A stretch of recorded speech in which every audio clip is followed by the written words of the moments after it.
Here we go. Right, we're recording now. Okay, welcome everyone to the fourth of these events, and we've got Alison Hughes, I should say, and Lindsay England, right? And Alison's going to be coming on first, so I'll just get her bio up and I'll read it out to you. Alison Hughes is Assistant Director for Information and Communications Technology, ICT, Customer and Digital for Liverpool City Council. Having worked in the public sector for 37 years, holding posts in Liverpool, St Helens and Wigan councils. Prior to this, Alison has been working in the ICT for the last 13 years after taking it on temporary role in this area. Alison is passionate about encouraging women to work in the digital and tech sector using technology to enable people to become digital citizens and use technology to take control of their own interactions with services. Alison will share her career journey, some of her learning, and how she ended up leading the service area where women are still underrepresented. Right, Karen, would you like to step in? Sorry, Alison. Yeah, it's all right. I'm just putting the slides up for Alison. I'm just going to share these. Oh, thank you. I'll just share these with you. Thanks, everybody. And a big thank you to Sheila and Karen for your work in setting this up in the background. And a big thank you to my friend Karen Regan, who recommended me to do this slot. So if I'm absolutely rubbish, blame Karen. Karen, I think, is one of the most inspirational women that I know. She's amazing. She's really passionate about things that she does. And little does she know how much I look up to her and some of the things that she does in my interactions with her. So I feel really humbled and actually embarrassed to be invited to speak to you this evening. There's some fantastic people that Sheila has got as part of the programme, and I feel, why is anyone going to want to hear anything that I've got to say? So but that's a woman thing, isn't it? We always think that we're imposters and we shouldn't be where we are and that we've got nothing to contribute. So I'm going to tell you a little bit about my journey and how I got to do the job that I do now, and a little bit about some of the things that I've learned along the course of my journey that I hope you'll find interesting or useful. So if we can move on to the next slide. So a little bit about my life. I kind of had a bit of an unconventional start to my career. I left school at 16. All I wanted to do was go to work. I wasn't interested in further education. Everyone kept telling me I was smart, but I wasn't interested. I just wanted to get out there and earn some money. And I ended up pregnant at 17, not with my own home, and kind of, oh, where do I go from here?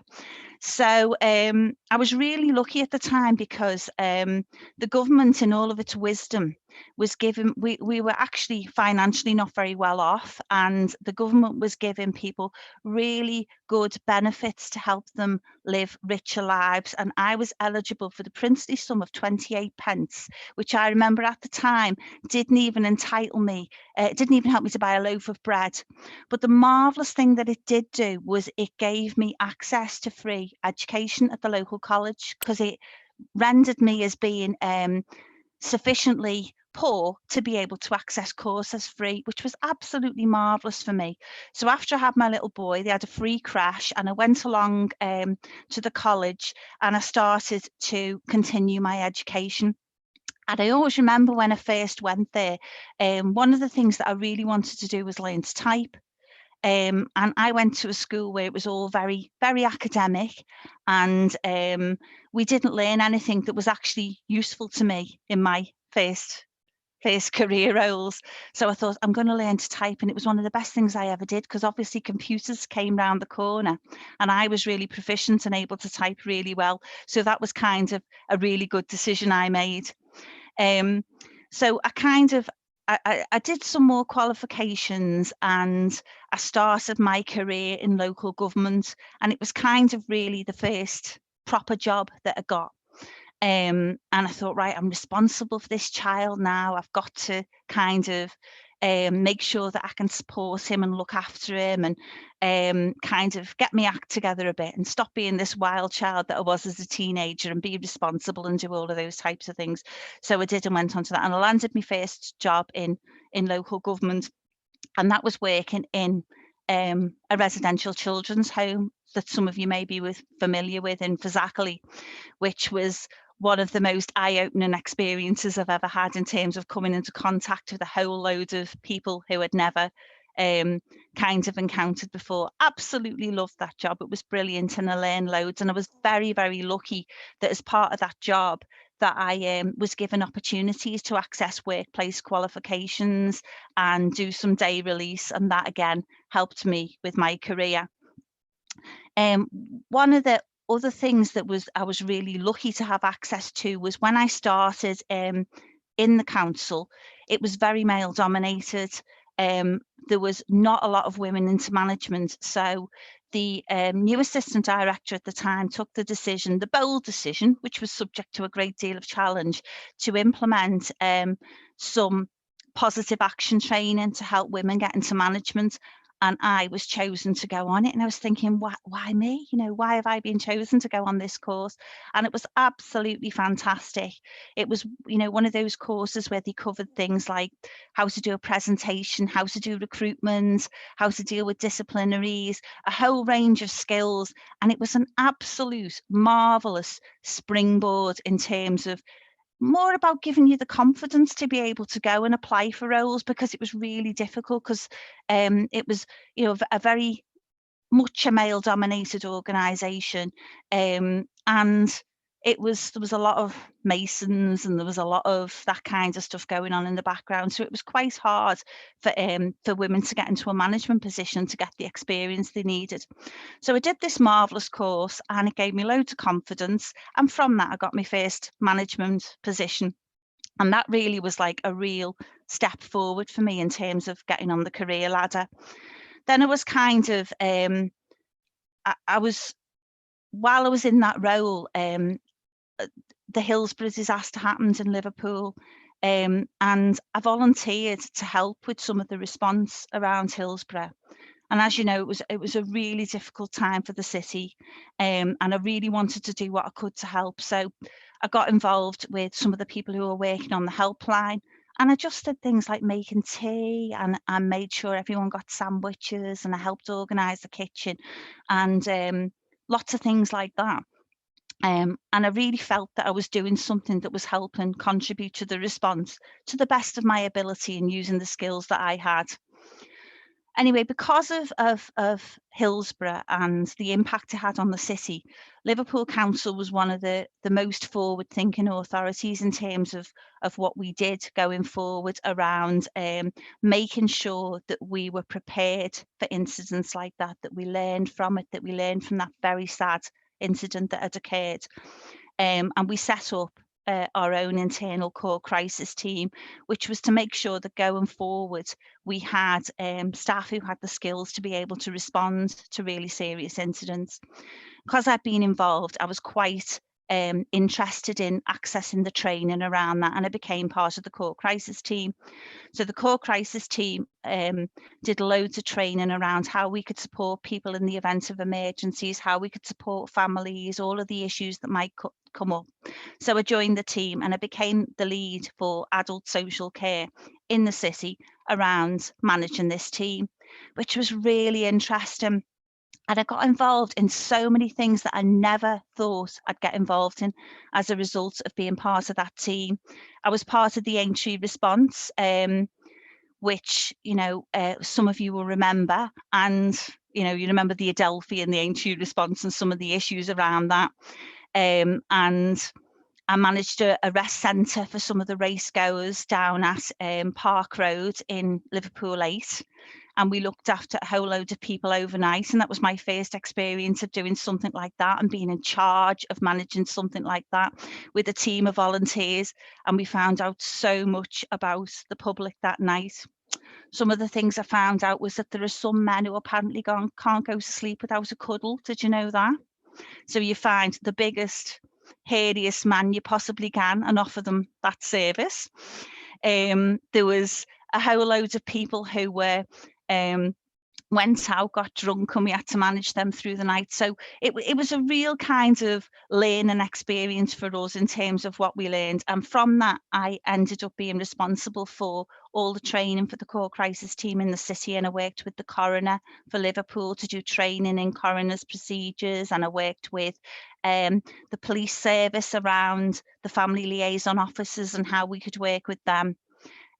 Loads of different things, and we recognised that there were loads of women out there who were really skilled up to help support people in circumstances like that. So we brought on people who worked in old people's homes, we brought on people who worked in domiciliary care, home help service, and they became part of the team. They had massive skills in terms of dealing with people in crisis. They work with people every day who were experiencing loss in their lives. Great skills, not all about social workers, really did some fantastic work, and it was a great deal, you know, a great new experience. So how did I end up in ICT? And there's the question. Well, following on from that, I started to work with some of the social work teams because IT was just being introduced into the organisation, and I knew nothing about IT. I can still remember the first day that I came into the office and someone had put a computer on my desk and said, "Here you are, Alison, that's for you." I didn't even know how to turn it on. I didn't know what to do with it. And the big problem with computers when they first came out was you had no one to email because no one else had one. So I kept looking at it for ages and thinking, what am I going to do with that? And people said, if anyone will have a go at it, you'll have a go at it. And I can remember as well being sent by my boss to a presentation on something called the World Wide Web. And he sent me down to the Albert Dock and he said, there's a presentation on this thing that they've brought out called the World Wide Web. Go and find out what it's about and bring it back. And I came back and I said, oh, it sounds a bit futuristic, that. I'm not sure about that. I'm not sure what it means for us. Little did I know that it was going to absolutely change the world that we live in. So I'd started working with social workers, and people said, you know, we need to do more around giving them technology to help them work with families and help them be able to have access to records and do things when they're out and about. Will you go and work with them, Alison, and help them to try and get started using computers? Well, there's nothing in the world that can persuade a social worker to do something they don't want to do. So it was probably one of the most unsuccessful tasks I've ever had, because it was about trying to convince people that it wouldn't interfere with their experience working with families, how, you know, it would help them to do the job better. So I kind of went along and did that project, and I was really relieved at the end when everyone had the computer and they were all trained in it, and I thought, oh, that's the end of that. Thank goodness that's over with. Whew, done it now. But they kept coming back and they kept saying, you're good at all this stuff. You're good at all this stuff. Will you go and work with such and such and do that? And will you go and work with such and such and do that? So it kind of evolved out of being able to kind of help people make changes and help people adopt new ways of working. And I think a lot of that is about listening to people and thinking about how they work and understanding what the issues are for them, and then trying to help them be involved in developing the solutions. So I kind of, in the end, someone said to me, the manager of IT is leaving. Would you mind going in there for 6 months? You know a bit about IT. You've used them computers and you've worked with social workers. Go in and manage the IT unit for 6 months. See how you get on. Look after them, and then you can come back to your job. And they were just lying. I never ever got away. That was like 15 years later. It just became a bigger and bigger job, and then suddenly I was assistant director of IT, and there was no one more surprised than me, and no one more thinking, how on earth did this happen? I never intended to. I started working in children's services and adult social care. How did I end up in IT? So that's a little bit about how I got to, and I can still remember as well the very first time I did a presentation, and I'm absolutely so racked with nerves today. I always am. It never leaves you. But I can remember my boss saying to me, oh, I've been asked he was an assistant director, and I was, you know, far more junior in the organisation. He said, I've been asked to go and do this presentation at St Helens. I can't do it. Will you go and do it? And I was thinking, what am I going to do? I've been on this course, but I've never put it into action. And I went and did this presentation, and they seemed to like it, and I was dead excited and really proud of myself. And that was it was about, you know, the entry response and what I'd done. So I overcame my nerves and I did it. And I think, you know, everything I've kind of learned on my journey has been about trying to kind of psych myself up to do these things, because they just don't come naturally. So my current job in Liverpool is it's lovely to be back. I worked there for 17 years. Then I went to St Helens for a bit, and then I was at Wigan and Bolton for 11 years. But my heart has always rested with my lovely city. And I kind of think this is probably going to be my last job. So it's so absolutely fantastic for me to be able to come back to my city and to be able to do what I'm good at in my own city. And I'm really, really excited and proud about that. And I never ever thought that I'd be back doing that. And I kind of, I look after contact centre, I look after face-to-face customer service in the city. I look after all of the IT unit, which is all of the keeping all the emails running, keeping all of the network running, doing all of the new projects around using technology to help people do their job more effectively. I do loads with the website and customer experience on the website, and anything to do with kind of bringing technology into the workplace. And that's my job.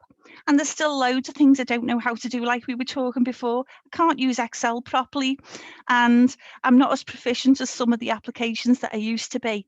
But what I do hope that I am is kind of engaging and a good leader, which helps me to drive the service forward.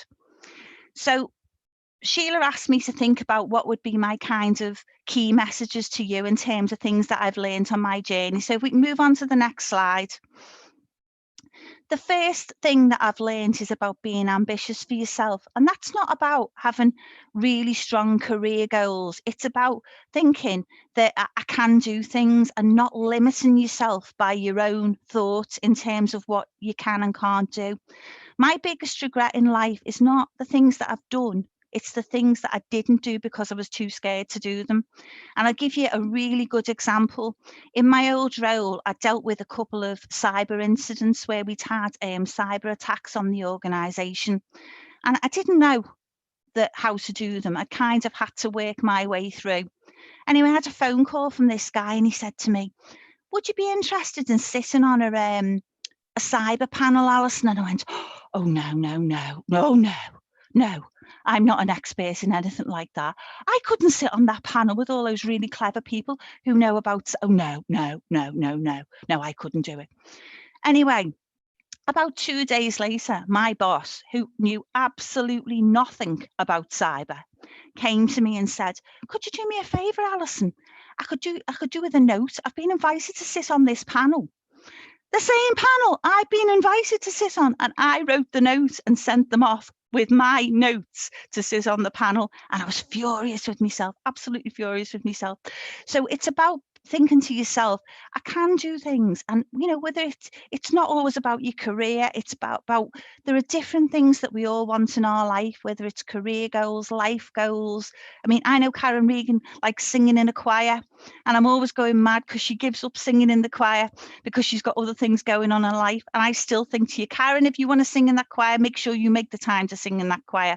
So set those little things that you really want to do. Be ambitious for yourself. And I think one of the big challenges as women is that we put all the other things that other people want of us before what we want for ourselves. So never, ever lose sight of the fact that you're important and you should be ambitious for yourself. Next slide. The next slide is about finding a great mentor. There's always somebody. If you think about the people in your life who inspire you, it doesn't have to be somebody from a career perspective. It can be somebody, you know, who you think does a really good job. And there's nothing more flattering than approaching someone and saying, you know what, I think you're great. Could you spend some time with me to help me learn from you? When that happens to me, I'm always really surprised and think, why are they talking to me? You know, I'm always really shocked, and I think, why does that person think I can help them? Because I'm too busy looking around at all the people I think are great and better than me. But I've been very lucky in my career to have people who've kind of responded when I've asked them for help and advice, and they've been so generous with their help and advice. And without them, I would never have been where I am today. And I would no doubt have made some horrendous mistakes.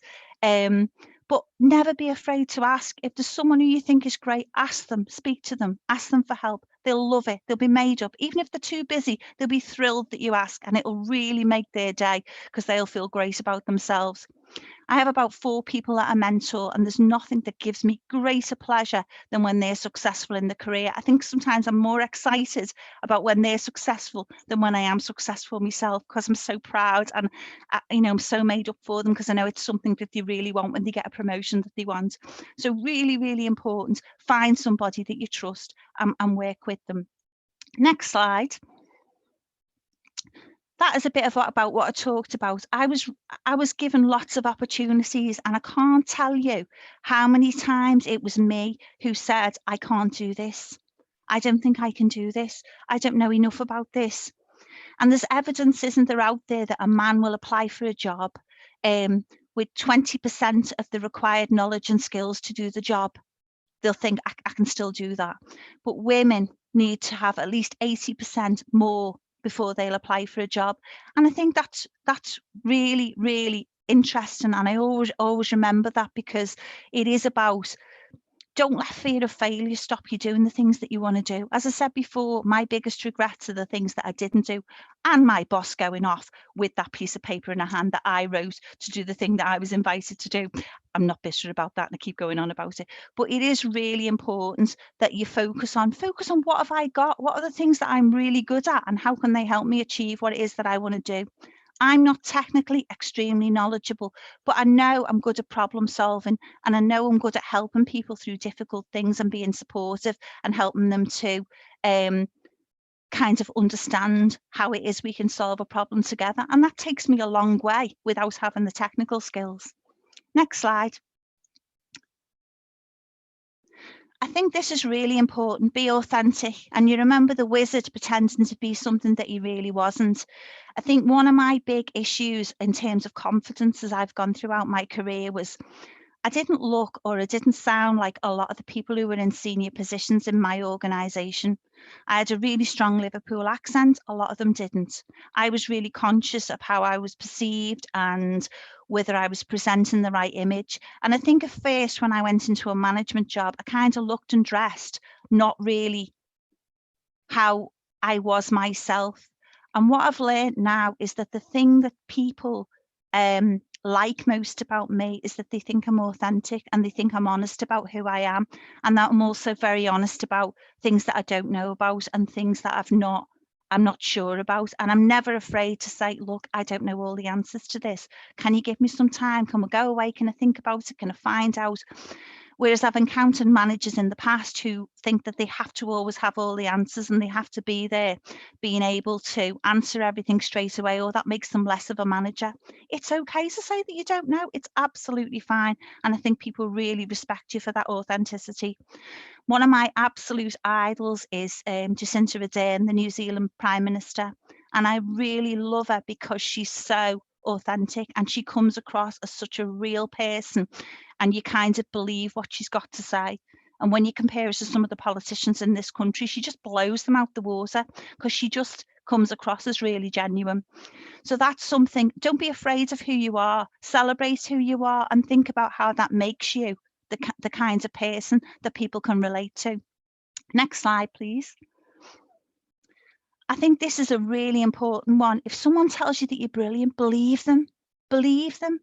I can't tell you the amount of times that I've managed probably about probably 75% men as opposed to women during my career. I'm in IT. It tends to be more male dominated than female dominated. I think only about 18% of girls take computer science as a degree. And that's really sad in the world that we live in, given the digital and tech is one of the biggest growth industries. So that's all those women missing out on the opportunities that are going to come from that industry. But I can't tell you how many times I've sat in my keep in touch sessions with women and they've said to me, I deserve more money. Doesn't happen. I'm great at my job. Doesn't happen. But I can't tell you how many times I've sat with men who've said, I definitely deserve more money. I'm absolutely brilliant at my job. And probably lots of times that has not been the case. So there's a real difference about people believing in themselves. I mean, some of the best people I've ever worked for have been men. Some of the best managers I've worked for have been men. And I've also worked for some great female managers as well, some great women managers. So it's not necessarily about saying that women are better than men. It's about saying that men are much more comfortable with telling you how marvelous they are and telling you how much they're worth. And I think that is something that we should all be constantly aware of. And we're always far more likely, my experience, when people say, oh, you're absolutely brilliant, we go, oh, no, I'm not, I do this and I don't do that. And we point out all of our faults. I've not met many men who, when I've said blah, blah, blah, they've been like, oh, and I've got all these faults. Far less likely to do it. And it is definitely a gender issue. And I think we need to be really aware of it. Next slide. And finally, it is about having fun, because my philosophy has been, it's okay to have fun while you're doing things. I try always when I'm working with staff, to think about, we've got jobs to do. Sometimes we've got really hard jobs to do that are about savings, that are about, kind of redesigning services that are not always, they don't always sit right with you. If you're kind of very passionate about doing things for people and you're being asked to deliver something that doesn't necessarily give as much of a service as you've been previously given, it can be really hard to kind of reconcile yourself with that. But you can still look at that and think, how can we do this in the best possible way? And you can still have fun while you're doing even really difficult things, because you spend so much time at work, and it should still be fun, and it should still be fun working with our colleagues. So I think that's me done. I think I've only got one more slide, and I think that's it really from me. So I just hope that was of interest to you and it was something that you can relate to. So thanks. I'll hand you back to, is it Sheila or am I going to Lindsay now? Thanks, Karen. Yeah, that was fantastic. That I totally agree with Karen being fantastic, but I also think you're inspirational too. So I'm going to just quickly read through Alison's bio. Sorry, Lindsay's bio. I'm getting it all wrong. Can I just come in, Chair? Yes. Alison, can I just ask, is it okay to share slides if anybody does want the slides? If you can of course, let us know in your chat, yeah. And put your email address in, we can always share those with you. Thanks, Chair. Okay, right. Lindsay England has been active in many sports, including badminton, mountain biking, personal training. I think I need a bit of that. Windsurfing and rugby league. Being a shareholder, she set up the Bradford City Supporters Trust and joined the Football Supporters Federation, getting voted onto the National Council. Her quality work at the FSF led her to write the Pink Link Guide to Safe Spaces in Towns and Cities across the world, where Lindsay could play for the Free Lions website. She was also part of the editorial team for City Gent fanzine and was a regular contributor to 442 magazine. She founded Just a Ball Game as a campaign in 2010 after it began as a blog, and around the same time she began her trade union life as a guest speaker at a TUC Fringe conference. She's asked to join the TUC Tackling Homophobia in Football Alliance, writing and co-writing documents for and with unions, speaking and organising stalls at TUC LGBT conferences every year. She became a member of the GMB union 18 months ago, tackling on a number of roles in the Northwest region as part of the equality team. Now, I think this is a bit of an old bio. I think it's been longer than 18 months, so I apologise to that. Okay, Lindsay. Good evening, everybody. Yeah, thanks for that, Sheila. So thank you to the CWU for the invite and everybody showing up this evening, and especially to Sheila and Karen for teaming up with me on a few things a couple of years ago and getting me along to do this event here with you all this evening. So CWU, along with GMB, 12 years ago, were the first two trade unions that I actually teamed up with. As Sheila said, I'd been invited by Peter Purton, that some of you may know from the TUC, to speak at a fringe event at the TUC conference that year. Following year, then I was invited to come and be a guest speaker at the TUC's LGBT conference. I was sat with a representative from the Football Association at one side of me and the Professional Footballers Association at the other side of me. We quickly realised that they were stuck for words. They didn't have much to say and much in the way of answers when they were questioned on things. Sadly, I was able to, luckily should I say, I was able to stand in for them and answer all the questions that they could, and by the end of the session I'd got a standing ovation. So I knew that a trade union movement was my next step and my next little home and community, and I've been involved in the trade union work and as an activist ever since. So before we go on to the slides that you can see in front of you now, and I talk about Just a Ball Game and the campaign work that I do, a little bit more about myself was I grew up in a small village in Yorkshire, just outside of Bradford, which Bradford City then became my hometown team. That's my football team. There's the saying, you can change your family, you can change your friends, but you can never change your football team. And living and working here in Manchester for the past 18 years, I'm always asked, am I blue or am I red? And I answer, I'm claret and amber. So that's my football team colours, and they always will be.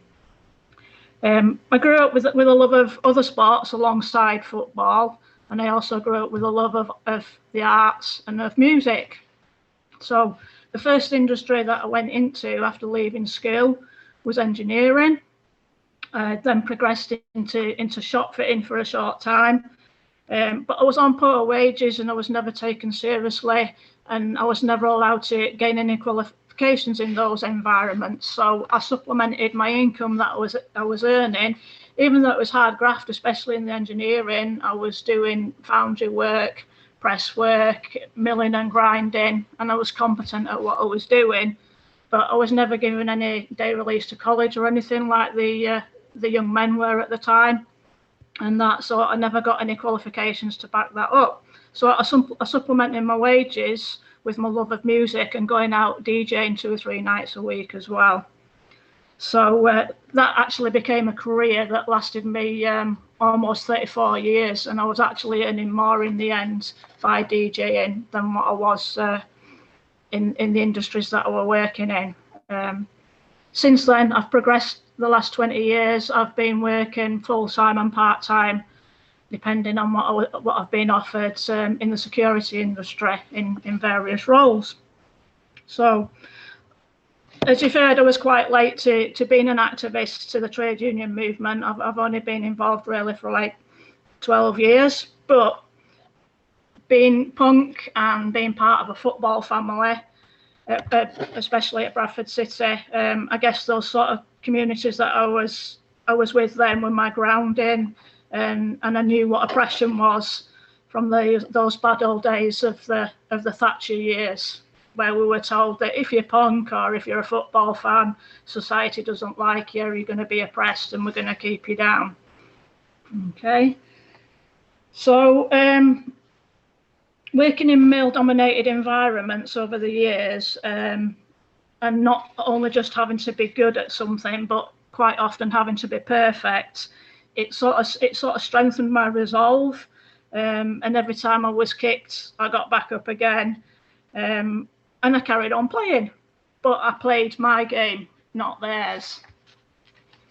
Around 19 years ago, after seeing an ever-increasing amount of homophobia, biphobia and transphobia in football and in other sports, and being subjected to similar discrimination and hate within the workplace, and even with support from a trade union back in those days, there was very little that could be done. And I decided to put my skills to some use, and my love of football and other sports, my love of music and arts, and I decided that I wanted to do something, because I was looking at the situation where things were not improving, and I was aware of the oppression that was around and what I'd faced simply for being different.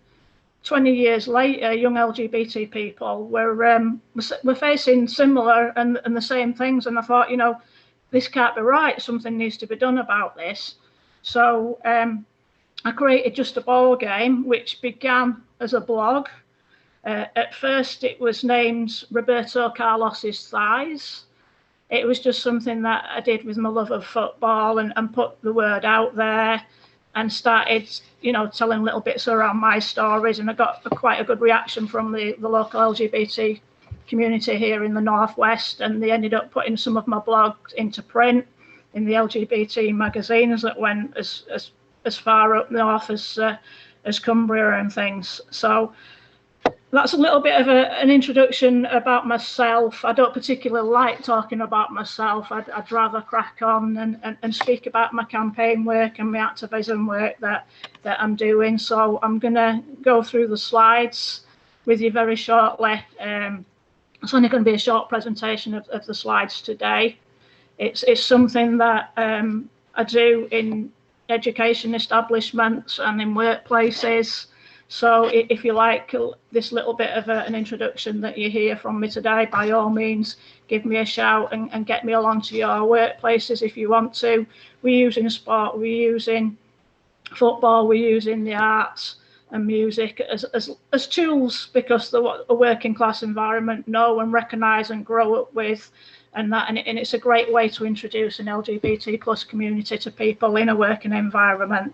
And if you take nothing else away from this short presentation here today, have a think about this, that today's LGBT celebrations are tomorrow's LGBT history.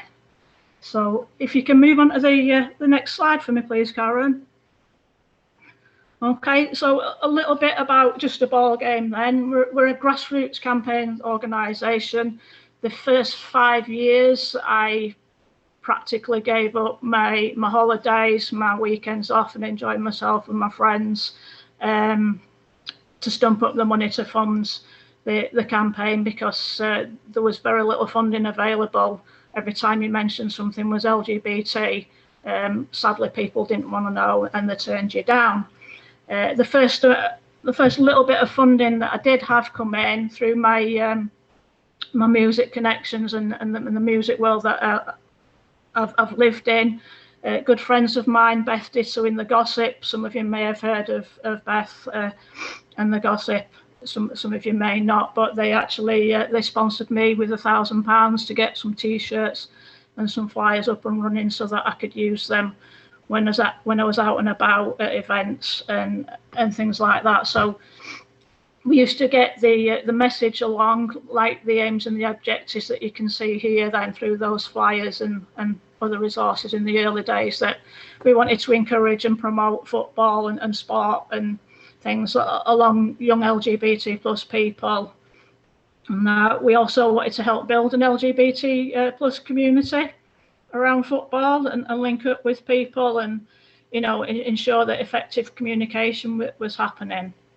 We wanted to raise awareness about equality, inclusion and diversity, and we wanted to combat the discrimination that there was around. We wanted to promote LGBT plus engagement and say that, look, just because people are LGBT, they do like sport and they do like to participate, they do like to volunteer. We also wanted to promote LGBT plus representation within mainstream football and sport, you know, in the professional world, and get a wider sporting community, not just from grassroots perspective where I was coming from, but also from the elite world, you know, and get them on board and say, you know, LGBT people are just people, we're just human beings the same as everyone else, and we love things in life like most people do. Next slide, please. So we set up the campaign as Just a Ball Game, and then decided to do a few initiatives under the banner. The first one that we set up was called Think Before You Chant. It's something that I set up with a team called AFC Ruston and Diamonds, where I was, and I still officially am, the ground safety officer down at the club. The club rose from the ashes of a professional club. They had to start again. They're down in Northamptonshire, and we had this idea that we had to get the fan base on board. We had to like break things back to basic, and we had to say to them, okay, football fans have wit and they have humour, but just have a little think about what you're saying or what you're chanting, you know, don't cross that line.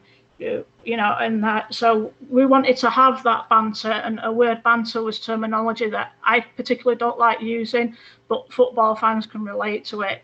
So we were saying, yes, have that banter, but, you know, just don't discriminate while you're having it. And that campaign moved on successfully, and it's something that we do use now to this day, where we'll go along to a football club, offer them various resources and various plans and various events, and really tailor things to their needs. Okay, next slide, please. So the second campaign that we set up was called Time for Action. So if we go back to my love of the arts, and me not being particularly technology, I'm stuck like Sheila was earlier, can't say the word, technology minded. I'm stick a pencil or a paintbrush in my hand and I'm fine. So I enlisted in help of some final year graphics design students down at Bournemouth and Poole University, who for the Olympics have been told that they're not going to do anything around race. They was going to do it on LGBT inclusion. Now, sadly, out of those young people who were taking these qualifications, when they were told this, they were a little bit taken aback, and there was a few mumbles and grumbles, and they didn't really want to do it. So a good friend of mine got me to go down and produce a workshop for them, and I engaged with the young people, and they came on board. All but one, sadly, who actually walked off of their final year graphics design course because they said, well, why should I do anything to help an LGBT community? I don't like the gays and I don't want to do this, which was quite sad. But we'd managed to turn around some of the other young students that were there. The photograph, if you can see it, there's 2 or 3 slides on there, and it's some of the artwork that they produced and some of the research that they went away and did themselves after I'd done the workshops with them. And we produced these great pop-ups, which form educational panels as well, that we've got on PDFs. There's like 5 or 6 pages to accompany those panels, and it also inspired me then to get with it with technology and to move on. And with the help of a good friend of mine, the 2 or 3 panels that you can see to the left feature some of our patrons, and there's a little bit of information there about Just a Ball Game. Those exhibition panels now we have 20 of them all together, and we've also produced them in quarter size so that they're quite mobile, and we can carry them around a lot, because it's not great when you've got 20 of those big banners to cart across the country all the time. The third campaign that we run is called Out Proud and Kicking, and that was established in 2015 when the Women's World Cup was played in Canada. Believe it or not, although there's an ever increasing community within football, and people think that there's not an issue within the women's game. I can tell you that there is. In 2015 in Canada, 552 women were playing football at elite level, but yet only 14 of them, and those are the 14 women pictured there on our poster, only 14 of them at that time were out and proud and had spoken to the media about being so. So you can see it still is an issue in the women's game, although it's often perceived that there isn't anything there, than that if you're LGBT in the women's game, you're accepted. There's still a long way to go, and there's still a lot of work to do, as you can see there. The next slide, please. Okay, so alongside the campaigning, a few people here in Manchester and the Northwest decided they wanted to support what we was doing, and teamed up with me and wanted to try futsal. So we put together a Just a Ball Game ladies futsal team. We played summer futsal and winter futsal. If you're not too sure what futsal is, the reason why the likes of Ronaldo and Messi and especially lots of the South American players that you might see are so talented is because futsal's existed since the 1940s. It was originally started in Uruguay, and it's a very fast indoor, almost like version of a five-a-side version of the game. It's very skillful. Anybody who plays it is involved. There's no sitting out of the game. It's very, very fast-paced, and lots of young children enjoy it. And indeed, to this day, in Brazil, anybody who is 3 years old and over gets taught to play futsal through their education system. Okay, now we hit lucky and we hit the ground running in putting our team together. We also diversified, and the first 4 years in our existence, we've won 16 league and cup titles and trophies, diversifying and playing five-a-side and seven-a-side tournaments in the summer as well.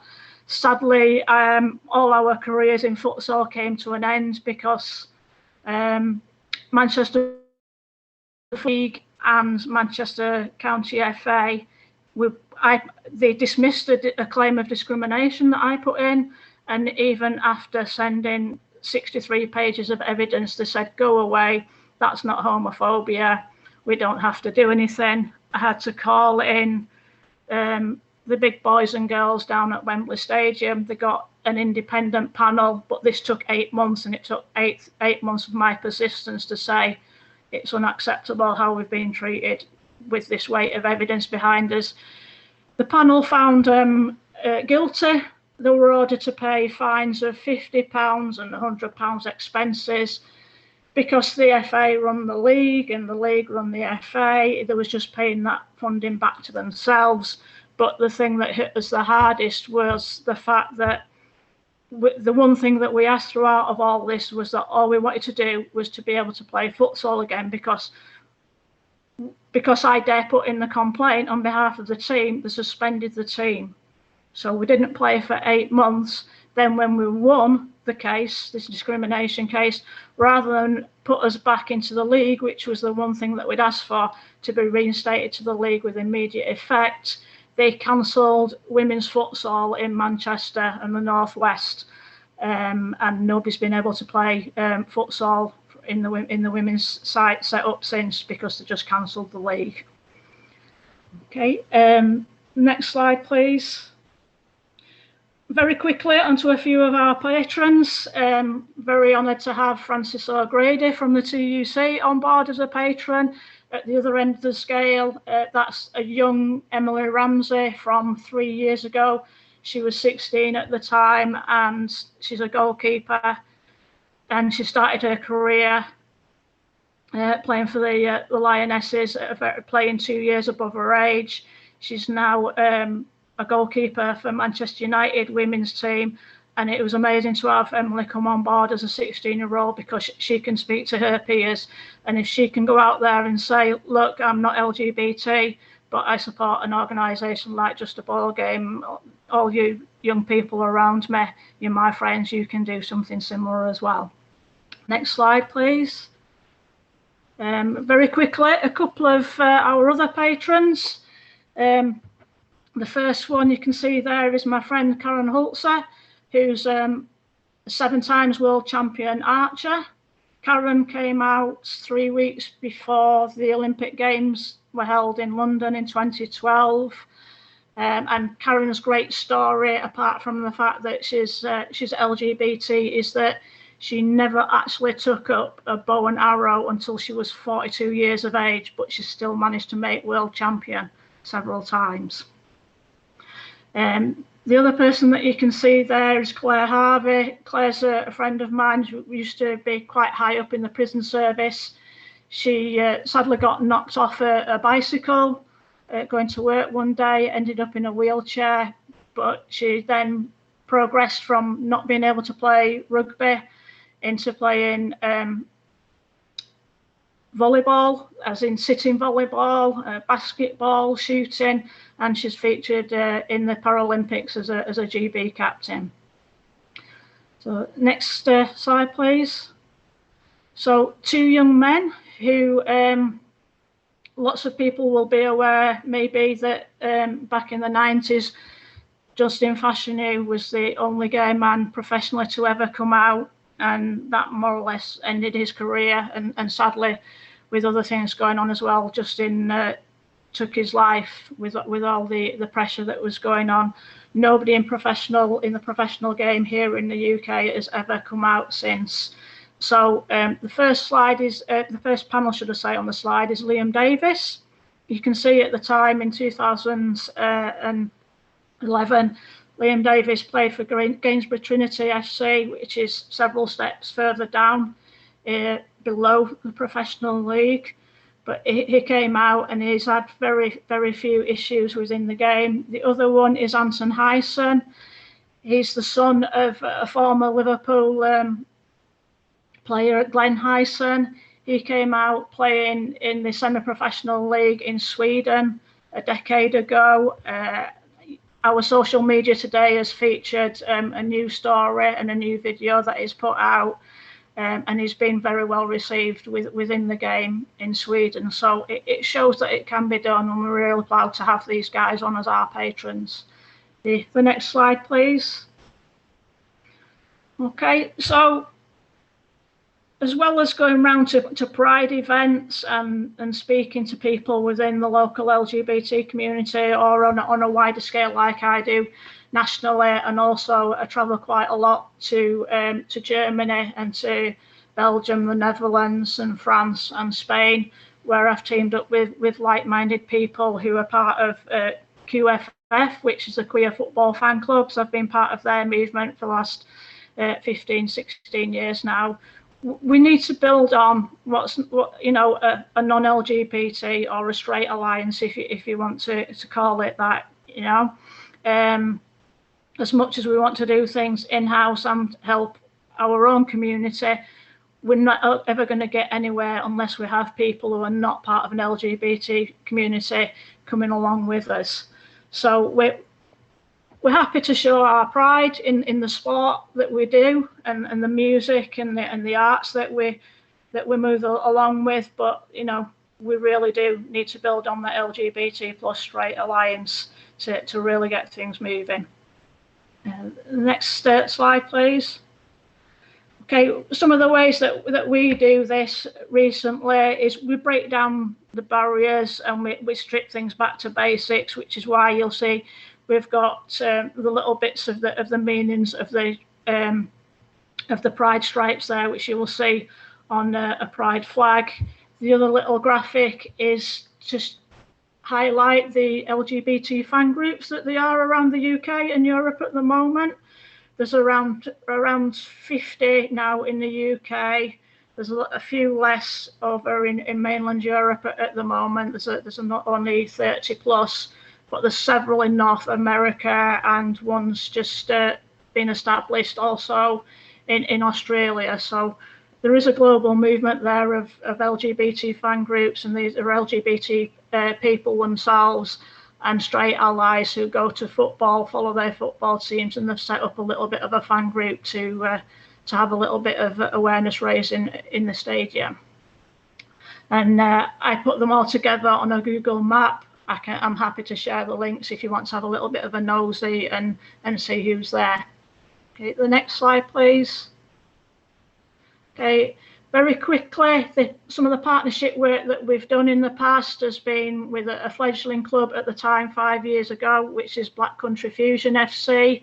You can see there that they're playing in our logoed kits. All 5 teams now, including the women's teams and the girls, have our kits to play in.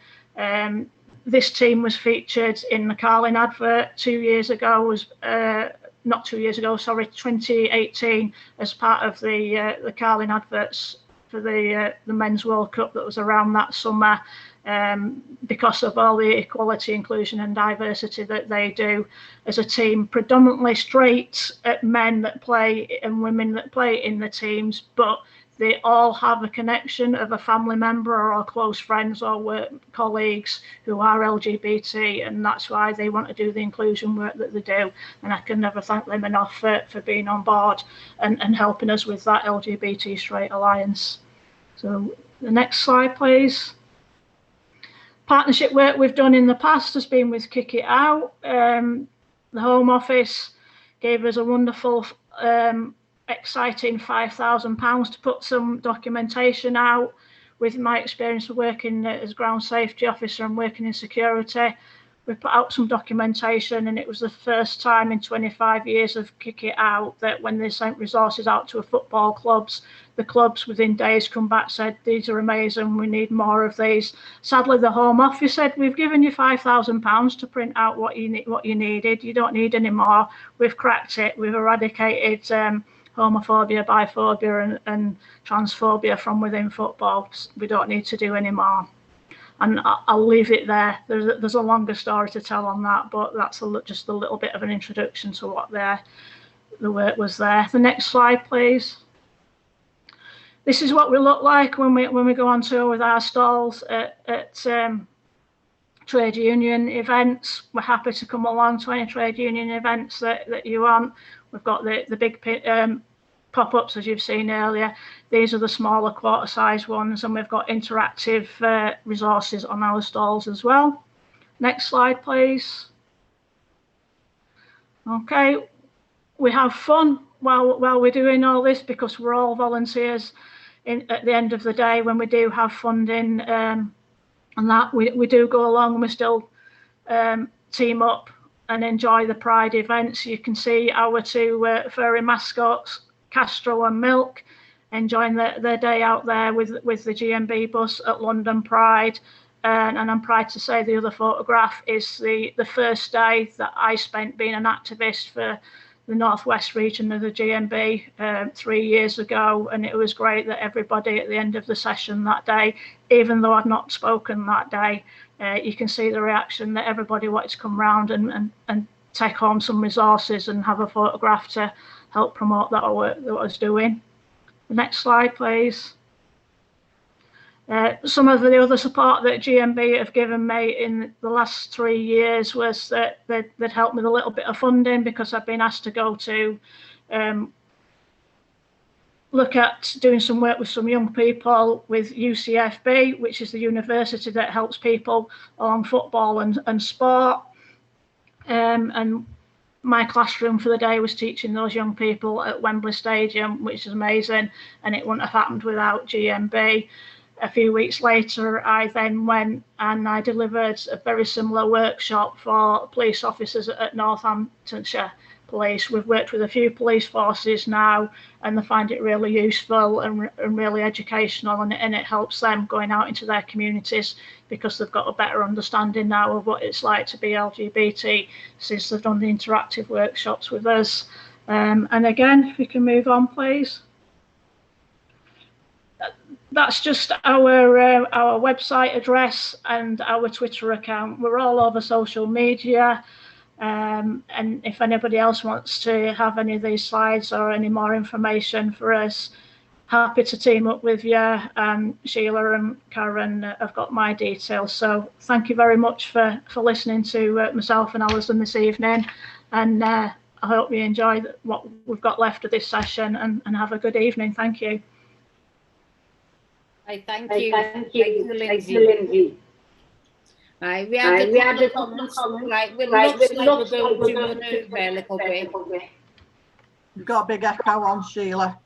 Have I? That's better. Oh, I don't know what happened. Right, it looks like we will be running over. It's 3 minutes past now. I'm happy to take 1 or 2 questions. I know Karen Regan into the chat box that she didn't realise homophobia was in the sport, but obviously there must be. There's an awareness about racism, so why isn't there more awareness over the LGBT plus? So do you want to come in with that, Lindsay? Yes, like I say, sadly, we've found it difficult, even though I've been chipping away for myself for 19 years now. People just think that there's nothing there, or they can just throw a token gesture at things. It's great that we've seen the professional clubs in the last 3 or 4 years teaming up it's usually November every year with the Rainbow Laces campaign, but wearing the armbands and sorting out the flags and putting all these colours around. And it's great, it raises awareness and you've got a catchment audience, but you need something sustainable behind it. You need to explain to everybody what the situation is, and we need that education. And, it's taken a long time, and even to this day, even though Section 28 has been abolished, and even though we've had an Equality Act in 2010, people are still very, very reluctant to be educated around LGBT inclusion. And ultimately, that's where it's got to start. It's got to start with young people as young as possible, through the education system and all the way through the education system. And of course, get it into workplaces as well. Everybody, if you're an adult, should initially want to be educated within the workplace. And I mean, maybe it's just me, but I'm not getting any younger, but I want to be educated every day of my life if I can, because to me that's part of living and living your life. If it's going to be a sad world if people can't be educated anymore. Thank you, and I totally agree. Yes. If there's no other questions, I'll pass it over to Karen to close. Has anyone got anything else before I pass it over? No, Karen? No, that's great. I mean, what a fantastic evening again tonight. Both Alison and Lindsay really showing what women can do. And I think what Alison said earlier on is so true, that we don't go out there, we don't actually put ourselves forward. Women as a habit, we don't push our successes, we don't beef up our CVs and say we're wonderful at things. And it's a good point there. If you're told you're brilliant, take it on board. It takes a long time to actually get used to taking a little bit of praise, and somebody turning around and saying, actually, you're valued, because we don't as a real do it to ourselves. And I think, what both Lindsay and Alison have proven is that if you believe in something, you believe in yourself, there's absolutely nothing you can't do.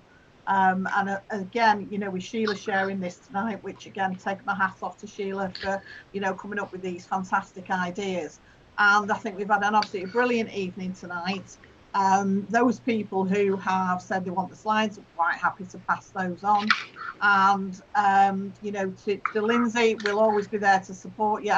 And when we get out there again, hopefully we can get you booked in to do all sorts of things and things we've talked about. Alison, wish you the rest of, as much luck as you can with the rest of your career, and especially with your mentoring and bringing on other people. Like me, I've worked, for over 40 years now, and it's really nice to be able to pass some of our skills on. So thank you, ladies and gents, again this evening for joining us, and we'll see those of you who can make it again tomorrow. And please all stay safe and be happy. Night.